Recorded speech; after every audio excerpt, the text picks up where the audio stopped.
Shalom saudara yang diberkati oleh Tuhan Yesus. Bagaimana kabarmu hari ini? Saudara, mungkin kalau engkau melihat dan bertanya kepada kabarku hari ini, kabarku luar biasa.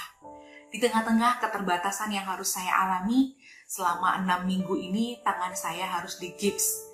Melakukan operasi yang kedua, karena operasi yang pertama tulang saya sudah tumbuh, tapi kemudian bengkok dan harus dilakukan operasi yang kedua. Saudara, ketika mau ditanya kabarnya bagaimana sih kabarnya? Tentu dengan kondisi seperti ini saya harus mengakui di dalam hati saya yang paling dalam, saya mengalami kesulitan. Ketika saya mandi, biasanya saya mandi dengan bebas. Tapi kali ini saya harus mandi dengan berhati-hati. Jangan sampai kena bagian gips menjadi basah dan itu membuat tangan saya tidak bisa pulih dengan baik. Ketika saya ingin memasak, hanya satu tangan saya yang bisa berfungsi untuk memasak. Ketika saya ingin bersih-bersih, ketika saya ingin memeras sesuatu, hanya satu tangan saya yang bisa berfungsi. Tetapi hari ini saya bisa berkata, Tuhan tetap baik.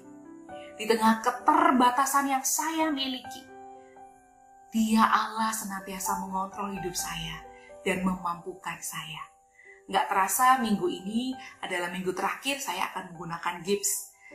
Terus doakan ketika gips ini akan dibuka dan mulai fisioterapi, kiranya tangan kiri saya boleh berfungsi dengan baik.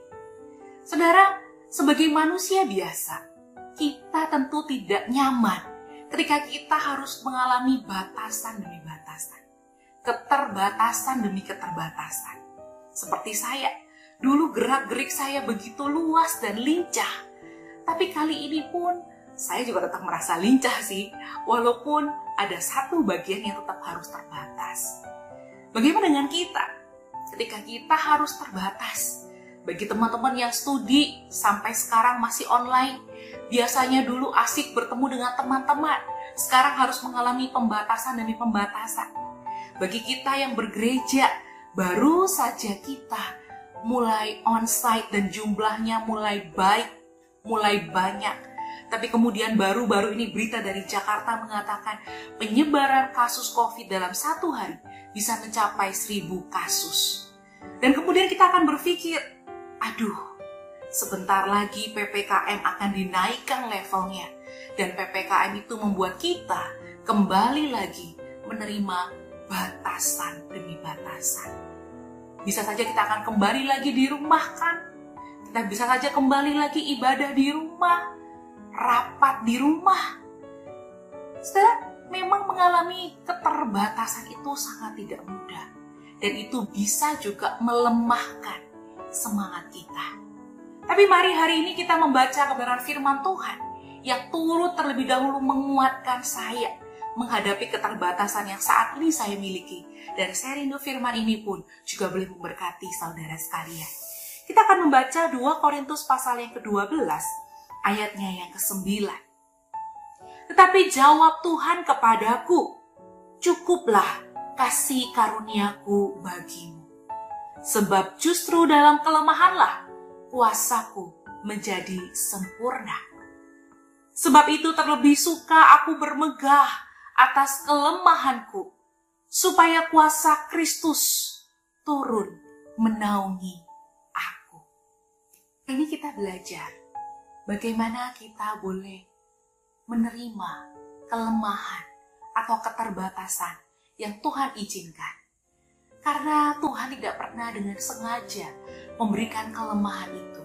Tuhan punya maksud, Tuhan punya kehendak, supaya ketika kita mengalami kelemahan, ketika kita mengalami keterbatasan, ada kuasanya yang sempurna yang Dia mau nyatakan buat setiap kita. Seperti Rasul Paulus mengatakan, di saat aku lemah, maka kuasa Kristus itu makin sempurna dalam hidup. Saudara, kita tidak akan tahu di tahun 2022 ini apa yang akan terjadi. Kondisi pandemi akan semakin baikkah atau semakin burukkah? Tapi ketika kita harus menerima kondisi kelemahan, keterbatasan, ketidaknyamanan, apapun itu, marilah kita melihatnya ini sebagai sebuah wadah.